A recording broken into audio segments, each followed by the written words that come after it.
বিসমিল্লাহির রহমানির রহিম।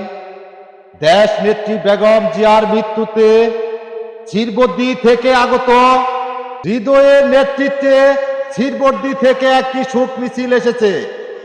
আপনারা সবাই শান্ত হন। যিনি এই মিছিলের নেতৃত্ব দিয়েছেন জনাব হৃদয়কে মঞ্চে আসার জন্য আহ্বান করা হচ্ছে।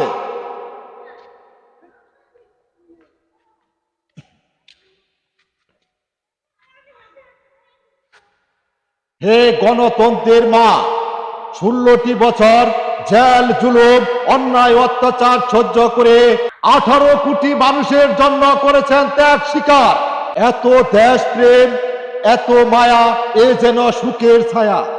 আপনার মৃত্যুতে নেমে গেছে দেশ জুড়ে কান্নার ছায়া। আমরা কোনোদিন আপনাকে ভুলবো না আম জনতা। আপনি বেঁচে থাকবেন চিরদিন আমাদেরই মাঝে।